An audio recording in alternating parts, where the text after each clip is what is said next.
Good evening class. Welcome to Deep classes. Daily की तरह आज भी हम शाम 5 बजे आपके लिए वीडियो लेकर आए हैं, जिसमें हम हिंदी टीजीटी पीजीटी एग्ज़ाम से रिलेटेड क्वेश्चंस की प्रैक्टिस करेंगे। ये क्वेश्चन आपके सभी तरह के एग्ज़ाम्स के लिए इम्पोर्टेंट है, चाहे वो डीएसएस भी हो, केवीएस हो या फिर कोई और टीचिंग एग्ज़ाम। बिना देरी के हम अपना आज का वीडियो स्टार्ट करते हैं। आज के वीडियो का हमारा पहला क्वेश्चन है, नारीवाद से संबंधित हिंदी साहित्य में किस प्रकार के लेखन पर जोर दिया जाता था? ऑप्शन नंबर ए पौराणिक कथाएं, ऑप्शन बी ऐतिहासिक घटनाएं, ऑप्शन सी स्त्री अनुभव और दृष्टिकोण, ऑप्शन नंबर डी हास्य व्यंग्य। इसके आंसर की बात करें तो इसका आंसर हो जाएगा ऑप्शन नंबर सी स्त्री अनुभव और दृष्टिकोण। जब भी हिंदी साहित्य में नारीवाद से संबंधित अगर कोई लेखन कार्य किया जा रहा है तो उसमें हमेशा ही स्त्रियों के अनुभव और स्त्रियों के दृष्टिकोण, इन दोनों पर जोर दिया जाता था। नेक्स्ट क्वेश्चन देखें, उत्तर आधुनिकतावाद का प्रभाव हिंदी साहित्य में कब से दिखाई देने लगा? 1950 के दशक से, 1970 के दशक से, 1990 के दशक से या फिर 2000 के दशक से? इसके अगर हम आंसर की बात करें तो इसका आंसर हो जाएगा ऑप्शन नंबर सी 1990 के दशक से। तो आधुनिकतावाद का जो प्रभाव है अगर हम हिंदी साहित्य में देखें तो मुख्य रूप से 1990 के दशक से जो है हमें देखने को मिलता है। ये जो साहित्य था और यहाँ पर हमेशा ही साहित्यिक और सांस्कृतिक आंदोलन, इनकी सीमाओं में रहकर साहित्य किया जाता था। इस साहित्य में इस दौर में दलित विमर्श, स्त्री विमर्श और आदिवासी विमर्श जैसे नए विचार जो हैं उभरने लगे थे, जो कि पारंपरिक साहित्यिक दृष्टिकोण से अलग था। नेक्स्ट क्वेश्चन देखें, बिंबवाद किस साहित्यिक धारा से संबंधित है? छायावाद, प्रगतिवाद, ऑप्शन नंबर सी प्रयोगवाद और नई कविता, या फिर ऑप्शन नंबर डी द्विवेदी युग। इसका जो आंसर होगा ऑप्शन नंबर सी प्रयोगवाद और नई कविता। तो बिंबवाद जो है इसमें हमें मुख्य रूप से प्रयोगवाद और नई कविता ये सब देखने को मिलती है। ये जो साहित्यिक धारा है इसमें कविता में हमें बिंबों का प्रयोग देखने को मिला है। ठीक है, इसमें जो है बिंबों के प्रयोग को प्राथमिकता दी जाती थी, जिसमें भावों और विचारों को बहुत सजीव और प्रभावशाली ढंग से प्रस्तुत किया जाता था। हिंदी साहित्य में बिंब का नवीन अर्थ प्रतिपादन आचार्य रामचंद्र शुक्ल की आलोचना द्वारा हुआ, जिसमें अर्थ ग्रहण पर बिंब ग्रहण की वरीयता दी गई। नेक्स्ट क्वेश्चन देखें, चंदायन किसकी रचना है? मुल्ला दाऊद, कुतुबन, मंजन या फिर जायसी? चंदायन जो है मुल्ला दाऊद द्वारा रचित है, तो इसका आंसर हो जाएगा ऑप्शन नंबर ए मुल्ला दाऊद। ठीक है, चंदायन जो है ये हिंदी का पहला सूफी प्रेम काव्य माना जाता है। हिंदी का पहला सूफी प्रेम काव्य ये जो है चंदायन को माना जाता है, जो कि मुल्ला दाऊद द्वारा रचित है। इसमें हमें लोरिक और चंदा इनकी प्रेम कथा देखने को मिलती है। इसके नायक की बात करें तो यह है लोरिक, और नायिका की बात करें तो यह है चंदा। इनकी प्रेम कथा जो है हमें चंदायन में देखने को मिलती है। बाकी के 3 ऑप्शंस की बात करें, सबसे पहले है कुतुबन। कुतुबन की रचना का नाम है मृगावती। मृगावती जो है ये सूफी प्रेमाख्यान काव्य है।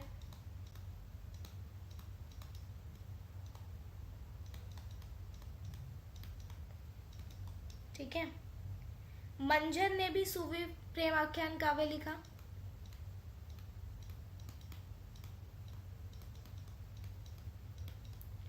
और जायसी ने भी सूफी प्रेमाख्यान लिखा। इनके काव्यों की बात करें तो मंजन द्वारा जो रचित रचना है उसका नाम है मधुमालती, और जायसी की रचना का नाम है पद्मावत। यहाँ हमने चारों ऑप्शन देख लिए। मुल्ला दाऊद की रचना है चंदायन, कुतुबन की रचना का नाम मृगावती, मंजन की रचना का नाम मधुमालती और जायसी की रचना हो जाएगी पद्मावत। इसे आप बहुत ध्यान से देख लें, आगे के क्वेश्चंस में भी हमें इन्हीं से रिलेटेड क्वेश्चन देखने को मिलेंगे। नेक्स्ट क्वेश्चन है, मृगावती के रचनाकार कौन है? मुल्ला दाऊद, कुतुबन, मंजन या फिर जायसी। ये जो क्वेश्चन है इसमें चारों ऑप्शन लास्ट क्वेश्चन वाले थे और उसी से ये क्वेश्चन बनाया गया है। तो मृगावती के रचनाकार की बात करें तो वो हो जाएगा कुतुबन। कुतुबन जो है मृगावती के रचनाकार है। मुल्ला दाऊद की रचना मैंने आपको बताई थी चंदायन, मंजन की मैंने आपको बताई थी मधुमालती और पद्मावत की रचना जायसी की रचना मैंने बताई थी पद्मावत। ये चारों ही ऑप्शन लास्ट क्वेश्चन वाले थे। नेक्स्ट क्वेश्चन देखें, मधुमालती किसकी रचना है? मुल्ला दाऊद, कुतुबन, मंजन या फिर उस्मान। ठीक है, इसमें भी जो है तीन ऑप्शन तो वही है जो हमने पहले डिस्कस करे और वहीं पे मैंने आपको मधुमालती के रचनाकार का भी नाम बताया था। मधुमालती के जो रचनाकार है वो है ऑप्शन नंबर सी मंजन। ठीक है, मंजन क्या है? ये एक सूफी प्रेमाख्यान काव्य है। इसमें मनोहर और मधुमालती इन दोनों की प्रेम कथा वर्णित है। एक तो है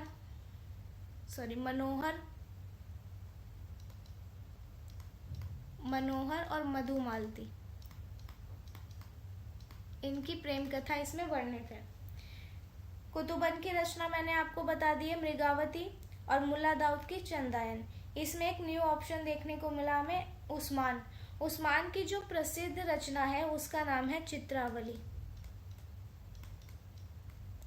इसके समय की बात करें, प्रकाशन वर्ष है इसका 1913 और ये भी एक सूफी प्रेमाख्यान काव्य है।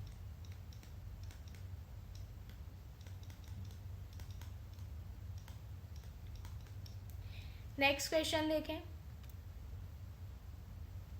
चित्रावली के रचनाकार कौन है? जायसी, उस्मान, नूर मोहम्मद या फिर शेख निसार। लास्ट क्वेश्चन में मैंने आपको ऑप्शन नंबर सी में बताया था कि उस्मान की जो रचना है वो है चित्रावली। इस क्वेश्चन में हमसे यही पूछा गया है कि चित्रावली के रचनाकार कौन है, तो इसका आंसर हो जाएगा option number B Usman. Usman जो है वो चित्रावली के रचनाकार है। जायसी की रचना पद्मावत। नूर मोहम्मद की बात करें तो नूर मोहम्मद ने जो है 2 सूफी प्रेमाख्यान काव्य लिखे, जिसका एक नाम हो जाएगा इंद्रावती और इनकी दूसरी रचना है अनुराग बासुरी।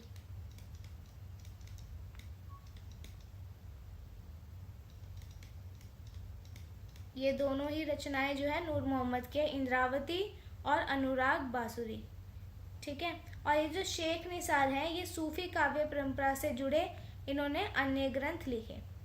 नेक्स्ट क्वेश्चन देखें, इंद्रावती किसकी रचना है? जायसी, उस्मान, नूर मोहम्मद या फिर कासिम शाह। आज की वीडियो में आप देख रहे होंगे कि ये जो मैंने क्वेश्चंस के ऑप्शंस दिए हैं, आगे की वीडियो में इसी से रिलेटेड क्वेश्चन बने हुए हैं। जैसे मैंने लास्ट क्वेश्चन में आपको बताया नूर मोहम्मद की रचना इंद्रावती और अनुराग बासुरी, और इसी से यहाँ पे क्वेश्चन बना हुआ है कि इंद्रावती जो है किसकी रचना है, तो इसका आंसर हो जाएगा ऑप्शन नंबर सी नूर मोहम्मद। इंद्रावती जो है वो नूर मोहम्मद की रचना है और ये एक सूफी प्रेमाख्यान काव्य है। इंद्रावती के अगर हम प्रकाशन वर्ष की बात करें तो वो हो जाएगा 1744। इसमें जो है इंद्रावती प्रकाशित हुई। बाकी के 4 ऑप्शन देखें, जायसी की रचना पद्मावत, उस्मान की रचना चित्रावली, नूर मोहम्मद की इंद्रावती और एक बताई थी अनुराग बासुरी।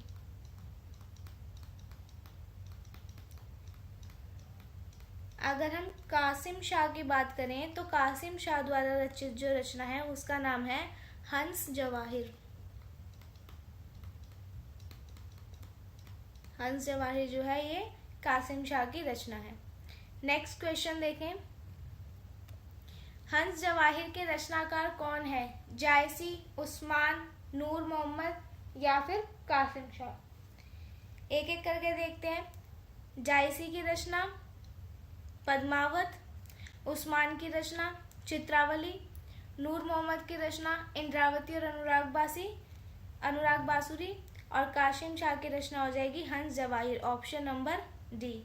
ये चारों ही ऑप्शन में आपके साथ पिछले क्वेश्चंस में जो है डिस्कस कर चुकी हूँ, इसलिए मैंने यहाँ पे कुछ और नहीं बताया। नेक्स्ट क्वेश्चन देखें। रामलला नछहु किसकी रचना है? सूरदास, तुलसीदास, नंददास या फिर केशवदास। इसकी बात करें तो इसका आंसर हो जाएगा ऑप्शन नंबर बी, तुलसीदास। ठीक है, रामलला नछहु के जो रचनाकार हैं वो गोस्वामी तुलसीदास माने जाते हैं। इसकी अगर हम भाषा की बात करें तो इसकी भाषा है अवधी। इसमें जो है श्री राम के विवाह के अवसर पर किए जाने वाले नछहु संस्कार का, यानी कि नछहु संस्कार होता है नाखून काटने की परंपरा, इसका वर्णन किया गया है। तुलसी ने इसके अलावा भी बहुत सी रचनाएं लिखी। तुलसी की अन्य रचनाओं को देखें तो इसमें आ जाएगा इनकी सबसे प्रसिद्ध रचना रामचरितमानस। ठीक है, दोहावली, कवितावली, तुलसी की रचनाएं बहुत प्रसिद्ध है। इसमें जो चारों ऑप्शन है सूरदास, तुलसीदास, नंददास और केशवदास, इन चारों की ही रचनाएं बहुत बार एग्जाम्स में पूछी जाती हैं। तो हम इनकी कुछ कुछ रचनाओं को देखेंगे। इसमें आ जाएगा कवितावली, गीतावली, विनय पत्रिका और एक रामलला नछहु आपने देख ली। फिर है जानकी मंगल, पार्वती मंगल, एक आप लिखो हनुमान बाहुक। ये सभी जो रचना है ये तुलसीदास द्वारा रचित है। बाकी के तीन ऑप्शंस को देखें। सूरदास की रचनाएं देखते हैं। सूरदास ने 3 रचनाएं की, जिसमें आ जाती है सूरसागर, सूरसारावली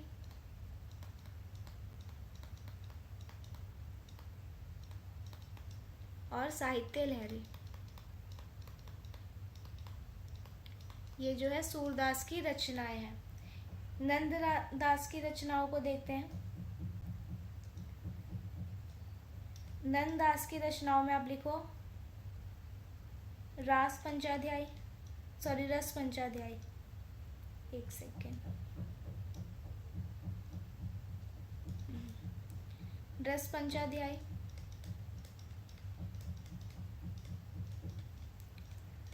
और भक्ति रस बोधनी।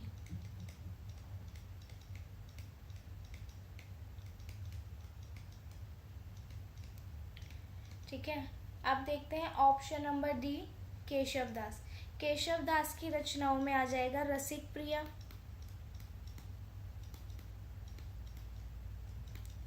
कवि प्रिया, रामचंद्रिका। ये सब जो है केशवदास की रचनाएं हैं। नेक्स्ट क्वेश्चन देखें। नेक्स्ट क्वेश्चन भी जो है इसमें मैंने स्लाइड पे जो रचनाएं बताई है उसी से है, तो आप इस स्लाइड्स की रचनाओं को एक बार ध्यान से देख लें। सूरसागर, सूरसारावली और साहित्य लहरी, ये तीनों जो है सूरदास द्वारा रचित है। तुलसीदास की रचनाओं में रामचरितमानस, दोहावली, कवितावली, गीतावली, विनय पत्रिका, जानकी मंगल, पार्वती मंगल, हनुमान बाहुक, रामलला नछहु। ठीक है, केशवदास में मैंने आपको रसिक प्रिया, कवि प्रिया और रामचंद्रिका। और नंददास की बात करें तो रस पंचाध्यायी और भक्ति रस बोधनी। अब नेक्स्ट क्वेश्चन देखें। कवितावली किसकी रचना है? सूरदास, तुलसीदास, मीराबाई या फिर रसखान। सूरदास की बात करें तो इनकी मैंने आपको 3 रचनाएं बताई थी, सूरसागर, सूरसारावली और साहित्य लहरी। तो यहाँ पे जो सूरदास है ये तो इसका आंसर नहीं हो सकता। फिर मैंने आपको लास्ट क्वेश्चन में जो है इन 3 ऑप्शन में से सिर्फ तुलसीदास के बारे में बताया, मीराबाई और रसखान के बारे में नहीं बताया। और इसी में मैंने आपको बताया था तुलसीदास की रचना में कवितावली। ठीक है, तो ये जो कवितावली है ये तुलसीदास द्वारा रचित है। बाकी के दो ऑप्शन देखें तो पहले तो आ जाएगा मीराबाई। मीराबाई की प्रसिद्ध रचना में लिखो आप नरसी जी का मायरा।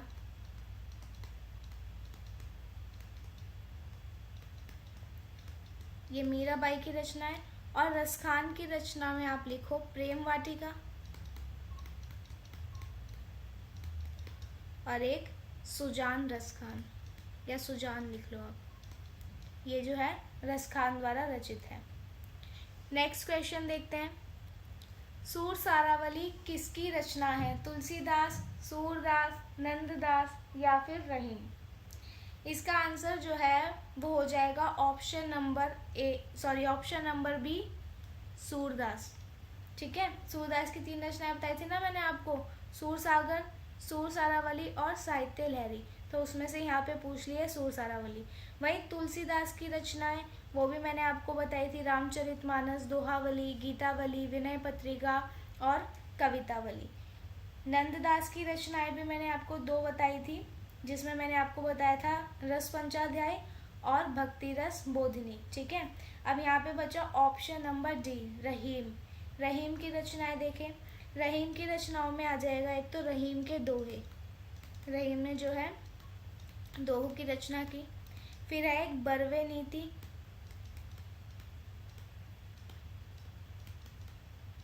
और एक आ जाएगा श्रृंगारनी। ये रचनाएं जो हैं रहीम द्वारा रचित है। नेक्स्ट क्वेश्चन देखते हैं। साहित्य लहरी किसकी रचना है? तुलसीदास, सूरदास, कुंभनदास या फिर कृष्णदास?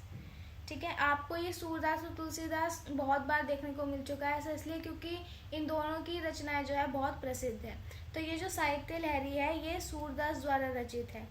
तो इसका आंसर हो जाएगा option number B, Surdas. Kumbhandas की बात करें तो कुंभनदास जो है ये अष्टचाप के कवि हैं। ठीक है, और कुंभनदास ने जो है भक्ति पद लिखे। ये कुंभनदास के बारे में। कृष्णदास की बात करें तो कृष्णदास भी अष्टचाप के कवियों में आते हैं। अभी अष्टचाप क्या है हम नेक्स्ट किसी क्वेश्चन में करेंगे। भक्तमाल के रचनाकार कौन है? नाभादास, अग्रदास, प्रियादास या फिर तुलसीदास? ठीक है, इसके आंसर की बात करें तो इसका आंसर हो जाएगा ऑप्शन नंबर ए, नाभादास।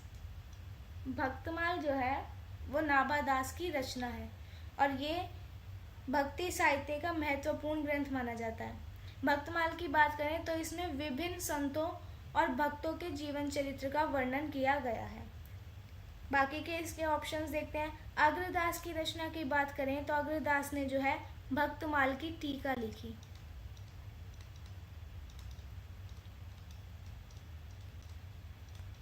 प्रियदास की रचना है भक्ति रस बोधिनी, ये इनकी रचना का नाम है। और ये जो भक्ति रस बोधिनी है ये भी भक्तमाल की एक टीका है, भक्तमाल की विस्तृत टीका।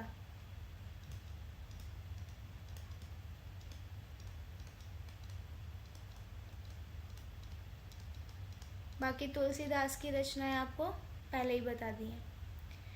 आगे देखते हैं। अष्टयाम किसकी रचना है? नाभादास, अग्रदास, विट्ठलनाथ या फिर गोकुलनाथ? इनके आंसर की बात करें तो इसका आंसर हो जाएगा ऑप्शन नंबर ए, नाभादास। नाभादास ने जो है 2 रचनाएं की।